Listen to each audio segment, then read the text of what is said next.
Good morning, afternoon, or evening, wherever you're at, ladies and gents. I am Kure Isagami, your resident tinkerer and Medarotter, and this is the Medarot News Network, bringing you all the latest developments and happenings with our favorite pet fighting robot series. Well, we finally made it, folks, the very end of 2025, and boy oh boy has it been a journey as far as Meda S is concerned. The 5th year anniversary started us off on a fantastic foot with the introduction of 2 brand new KBT and KWG types instead of our usual Kabukiwa type, and we've had a number of fantastic surprises, quality of life, and changes all through the time over the course of this last year, especially with the introduction of Meta Survivor that was officially added to the main roster on the main channel that I also have started covering. But as we stand here at the precipice at the end of 2025 and into 26, it looks like we have just one more surprise to say farewell to 2025 with a brand new model being introduced in the game as a final gift for the year of 25. That being said, let's go ahead and jump right into what was officially announced for this week, starting with the gacha banners and who to expect in this week's lineup as we kind of officially go back to business as per usual. Now, we only have one brand new model that will be joining the banners this week as we say farewell to this year and prepare to welcome 2026, and that is SSM0 Maimai-Shi with a kit of Void Shot, Shake Shot, Purify, Biped Legs, and Leadfoot. Now, I actually did not put it here, but Shake Shot and Purify are 2 brand new skills that the Shishi Mai Dancer, or Lion Dancer as they're commonly known as, is bringing officially to the game. Nothing overall really new per se, but still really handy all the same in the right scenarios. Shake Shot will mostly be really good for keeping enemies away from you, as well as inflicting confusion whenever the chance does strike, and Purify also really good for applying stat cleanse to an ally, and also giving a massive damage reduction boost on top of that, even if it does require a 1-turn cooldown. So naturally, we will also be seeing a brand new Super Invasion going live for Maimai-Shi as well, and it is also worth noting that the artist for this one is none other than the legendary Mr. Tagro. So wonderful work once again to Mr. Tagro for giving us one final model to say farewell to 2025 with, and I'm excited to see just what 2026 brings as we prepare to welcome the new year. Now, carrying with the theme of New Year festivities, we also have 2 boosted rates for some other fairly known models that we have not seen in a pretty hot minute. Those 2 models are for KNI-01 Ready Go, the Kunoichi type, with a kit of Defense Trap, Double Sword, Biped Legs, and Mirage, and the Oni Gargoyle type from Medarot 8, KMN0 Kaimengar, with Reckless, Break Hammer, Claw, Biped Legs, and the leg ability of Bloodstain. Now, Kaimengar also can transform into an alternative mode via meta change, where he exchanges his kit out entirely for Charge Buster, Provoke, Metaphor Seal, Float Legs, and Acrobatics. Now, honestly, between the 3 models here, Kaimengar is going to end up being your big unicorn, primarily on the grounds that meta change models are either you get the entire model all at once or none at all. So just something to keep in mind at there. On top of that though, Ready Go is also part of the regular pool as is, so nothing really special too much there going on. But Basic Sword for female teams is also something you can really put to good use basically anywhere without really needing to think too hard about it. Albeit though that Maimai-Shi will be the big MVP, naturally, it will still be walking away with some nice consolation prize if you snag Ready Go or Kaimengar instead. For the fierce battles that we have going on this week to prepare to welcome 2026, it's going to be a very mixed and high variety utility week overall, with the models that we have here that will be available for farming. That being said, on this top row, we're starting off with GBB01 Slap Beat, with Shoot Boost, Beam, Thunder Shot, Flight Legs, and Radiator. SGT0 Sagittarius with Suction, Defense and Evade Seal, Flight Legs, and Hidden. And KIN0 Kintaro with Press, Double Hammer, Biped Legs, and Endurance. On the bottom row, we have APL01 Top Gunner with Radar Sight, Double Missile, Flight Legs, and Aim. MDZ0 Meduzard with Freeze, Sword, Counter Guard, Multi-Legs, and P-Loader. And then, of course, we also have TND0 Tank Dunk with Napalm, Missile, Gatling, Tank Legs, and Bullet Rain. Now, being completely honest, this week, like I said, is going to be pretty solid on the high variety and the high utility. So everyone has at least one or two parts you can make good use of immediately, or if they do require a little raising. Slap Beat primarily mostly for Flight Legs and Thundershot if you do need it, Sagittarius for your defense or evade seal, and Kintaro for your basic hammer if you do need it for flushing out Silent Leader. Top Gunner mostly for the same reason as Kintaro with Missile and the AoE effect it does provide. Meduzard will probably be the most versatile as far as what she brings to the table, with a lot of very good skills, but ultimately I do have to give MVP of the week to Tank Dunk, mostly on the grounds that Tank Legs with a very solid leg ability of Bullet Rain is really, really nice. So on those places where you do end up having to use Tank Legs for something either as a mandatory thing or even as a choice, Bullet Rain is still something you can put to very, very good use with your primary shooter DPS types in any team that you're building. For the Medarotters, though, much like we have in previous years, we have a special New Year's banner that will be going live through this week as well to celebrate the new year of 2026, and it will feature all of the previous New Year's Medarotters all in one place, with the introduction of two more. Those are Kasumi and Hiyori from Medarot Navi. Kazumi's skill as an R rank specializes in a plus 30% damage bonus to power, and an extra 50% on top of that for one turn if the user is bipedal. Hiyori, on the other hand, will grant a damage reduction of 10% and an extra 10% on top of that if the user is a female Medarot. So, not really anything overly new or game-breaking compared to, say, a collaboration Medarotter or something. But if you do find the need to celebrate the New Year's and want to get something ready to go, you can put these to very good use all the same, on top of any other previous New Year's Medarotters as you do need them.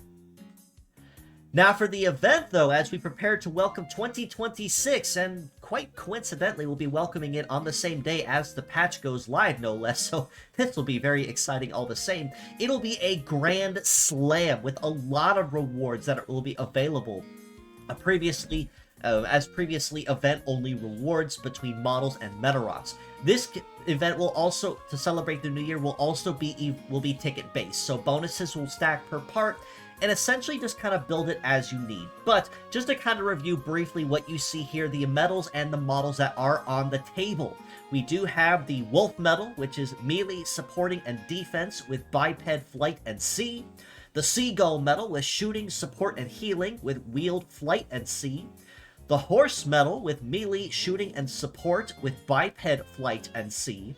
And the Assassin medal with melee, support, and healing with wield, floating, and flight. The Fly medal with shooting, support, and healing with multi-float and flight. The Exclamation medal with shooting, support, and defense with multi-float and sea. And the Melody medal with healing, defense, and setup with biped, wield, and sea. So lots of good medals that we have here on the table if you did end up missing any of them over the course of this last year, or if you just end up missing them in general. And we also have the opportunity to earn some extra rewards along the way in the form of some event reward Medarots, as you see. Those will be Shaman Miko, SMK0, with First Aid, Double Bug, Float Legs, and Haja. WVN0 Ku Wyvern with Hypercrept, Double Wave, Flight Legs, and Rumbling. RAY0 Rollstar with Triple Laser, Wield Legs, and Breakneck. SGL0 Seagaru with Fire Shot, Laser, Melt Shot, Float Legs, and Bullet Rain. And CPM0 Nutscracker with Destroy, Double Effect Clear, Wield Legs, and Forester. Now, it honestly goes without saying, you are going to want to farm this event and collect all of these if you missed out on them, because more often than not, having the medals and the Medarots are definitely better than not having them at all, especially in a game where having flexibility is one of your best and greatest keys to attaining victory in any situation. Now, as far as other events are concerned, the 100-man Robo-Robodon Survival is coming back for a limited time. for the Marathon Survival side of the event. Now, to explain what this is, Marathon Survival is a unique game mode that will set you in a round robin of marathon fights, where every victory adds parts to a banned list of parts you cannot select again until you reach a checkpoint. So this is essentially going to be a big test to make sure that you've been paying attention and raising other parts, as well as testing your flexibility on things you probably don't even use all that often, just to see and put your skills as a Medarotter to the test. Now, ultimately, this one actually is significantly easy. You could probably blitz the first 70 or so levels very, very easily. And your first actual challenge probably won't even be until levels 80 or 90 or so. Really, really close to the end where they start sticking a lot of boss types on you back to back to back. But that will be also available for a limited time if you did miss on it or have not had the chance to complete it. Now, for the monthly skins for PvP, this month for January, or coming month for January, we have the introduction of brand new skins ultimately. For the month of January, we have the opportunity to earn a Thunder-style skin for both Kreutz Bison and Black Cruz, the Kabukua types for the years 4 and 5. As you've seen. And honestly, I really like these. Now, I don't say too much about skins overall because they're usually hit and miss based on the season and the occasion. But honestly, these two look really, really nice. I'm looking forward to seeing the full skins of these in-game officially. But on top of that, we can also earn the Snake style skin for Ophiuchus, the Zodiac type from Navi. And the Snake-style skin for Yatsukubi Daija will also be up in the convenience store skin shop, where it can be purchased by any players. So, it is going to be very exciting to see just what January brings, especially if we might actually end up seeing another Kabukua type successor for year 6, in comparison to how we saw with year 5 with the 2 new Beetle types. There is also a teaser for a brand new game mode and feature that is coming live to Meta S here very soon, called Meta Labyrinth. There has currently been no information given on what exactly this is, aside from the fact it will be coming very soon. So I fully expect that when things officially go back to business as per usual, Perusu-san will be put to very good use with explaining just what it is and how it works, and just what we'll be seeing as a change to game modes and quality of life with its introduction. Details and information naturally are to follow. For Meta Survivor, though, it is going to be very exciting, though, as we see the introductions of KBT-15 Answai and KWG-15 Omega Stag officially hitting the scene in Meta Survivor. Answai, as a fellow sacrifice type, much like Belzelgo is and was, focuses very heavily on high DPS and high emphasis on kill rates, with boosting that amount of damage as high as possible. And on top of that, with HP restoration upon hitting level ups between rounds. Omega Stag will focus more on utility between attack range and cooldown, which means you have a much wider range your attacks will reach, and you can fire off more at once with a much lower cooldown in between. So it is going to be very exciting to see what these two bring, and naturally for the first 2 weeks of January, the events will be focused primarily around the two of them. So, nothing really new to say as far as what those two are bringing to the table, but it's still going to be very exciting all the same. As always, continuing to community-based stuff, we are still always looking for translators to assist with any ongoing projects or endeavors, such as with the Medarot 4 or any manga translation projects that are ongoing. So if you are knowledgeable in coding, cleaning Japanese, and have some time on your hands, or if you know somebody, definitely feel free to reach out to us or join our Discord and ask around. We'll get you in touch with the right people. Alternatively, you can also donate to the cause with a link to various crowdfunding in the comments below as well, where we can commission some of those extra lines of text to be translated and make life just a little bit easier on the translator's side. So all they can focus on is mostly just cleaning and typesetting.